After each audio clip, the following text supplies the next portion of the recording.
Wow. Ayo. Mm. Mm. Ang sarap.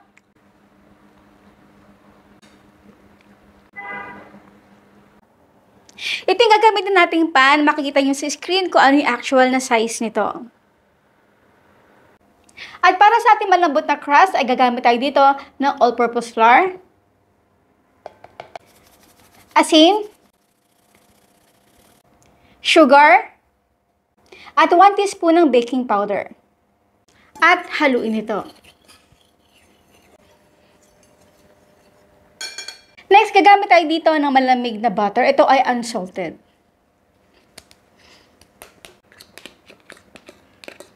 Meron tayo ditong pastry blender. Ayan, mas maganda talaga itong gamitin sa mga ganitong klaseng pagdudurog-durog. So, ito guys, kailangan na natin itong durugin. Kung wala naman kayo nito, pwede kayong gumamit ng tinidor. So, make sure talaga na durog-durog yung ating butter.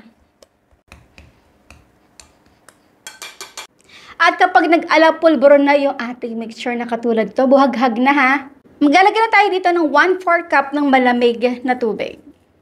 At syempre, malinis yung ating kamay. Ito ay kailangan natin masahin hanggang sa mag-firm ng dough. Yan.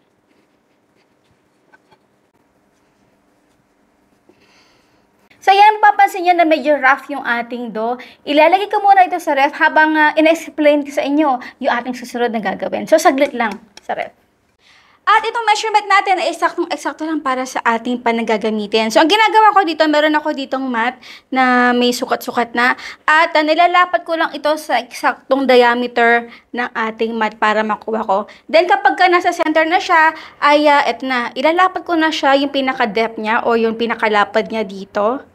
Ayan.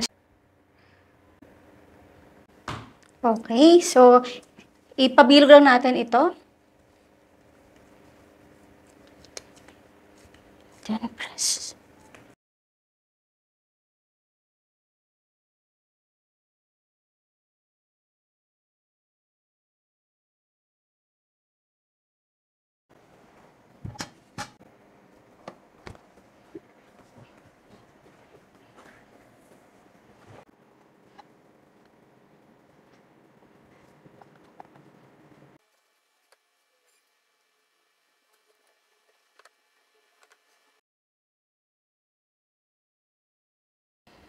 Next ay ipopoke natin ito para hindi ito lumobo kapag ito ay binibake mamaya.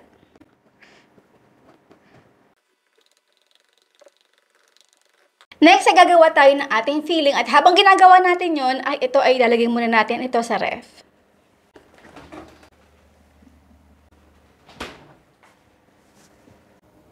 At para naman sa ating filling, ito yung gagawin natin. So meron ako dito, medyo may pagkamaliliit kasi yung itlog dito. Small to medium size yung ating gagamitin ng itlog. At paghihiwalayin ko muna yung egg yolks at egg whites.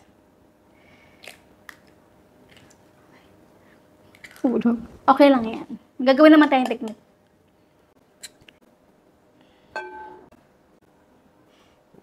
Okay. So ito ay tatabi lang muna natin. So, dito sa ating 2 egg yolks, small, ay maglalagay tayo dito ng additional pang 4 na whole egg. Asin. Vanilla essence, 1 teaspoon. At sa pag-whisk naman nito, ito gagamitin ko ngayon, ay habang ito ay hinahalo natin, ay hindi ko iaangat yung paghahalo dito para hindi tayo mag-create ng bubbles. Okay na to. Diba? Saglit lang.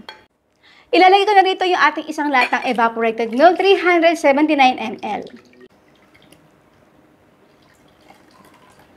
At ng ating 1 cup ng condensed milk.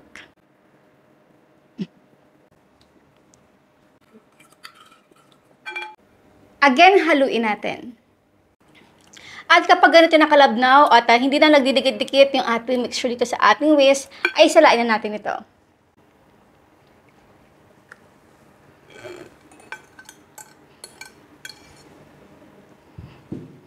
Isang beses okay na. So ito ay hindi ko muna ilalagay sa ating pie na ginawa kanina at ito muna yung ating tatrabahuhin. Medium pick.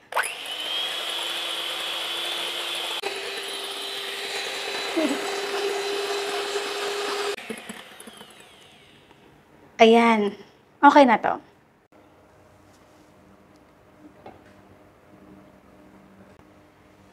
At ito naman yung ating egg whites ay ilalagay na natin dito. Actually, dapat kanina pala. Okay lang yan. Ganun talaga. Dapat pala sa kanina sa pan ay nalo na natin. Okay lang yan. Gagawa natin ng paraan. Sa paghahalo ko nga pala nito ay hindi ko siya sinasagad sa pinaka-bottom ng ating pie kasi madudurog yung pinaka-crust natin. So, sa pinaka-gitna lang ng mixture, hanggang doon lang dapat yung depth ng paghalo natin. So, hindi ko nilagay yung ating egg whites. Mga 1.5 lang yung ating nilagay. At ito pala yung oven na gagamitin natin. Naka-off yung kanyang pan at nakaset ako ng 180 degrees Celsius. Top bottom yung ating init. At ipreheat lang muna natin ito for 10 to 15 minutes bago natin isalang yung ating pie.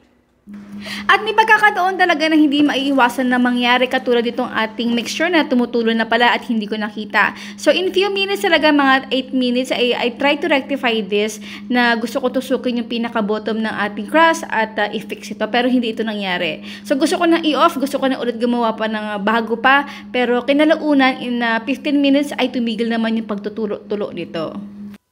At para nga pala mapaiksi na yung ating pag-explain ay sinulot ko na lang ito sa screen na makikita nyo ngayon. Pwede nyo itong i-screenshot.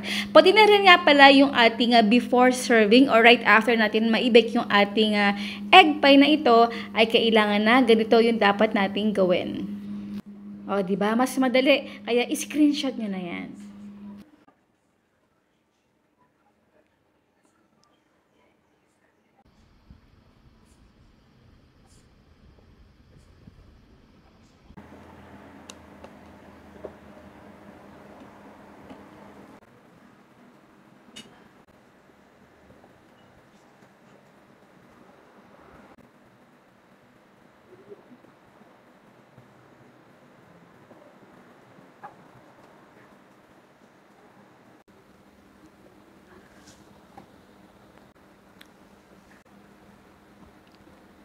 Wow.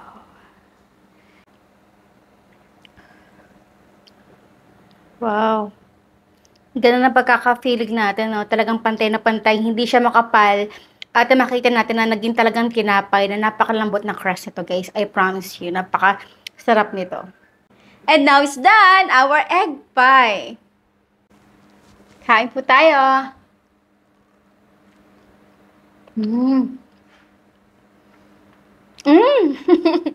Ang sarap! At yung gusto ko talaga, guys, yung crust na hindi siya makapal. Tapos yung hindi siya yung crust na, yung para siyang firm na, para siya talagang harina. Pero ito talaga, guys, hindi tinapid sa ingredients. Napakasarap, napaka-soft ng crust niya. At hindi ko yung magsisisi kung bakit ito ginawa.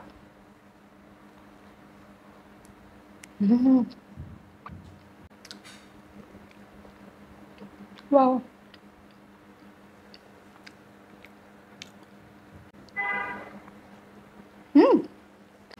So, ayan po guys, maraming po salamat sa inyo lahat. At kung kumakain kayo ng egg pie, paki-like naman itong ating video at paki-share. Ayan po, maraming po salamat sa inyo lahat ng ating outro.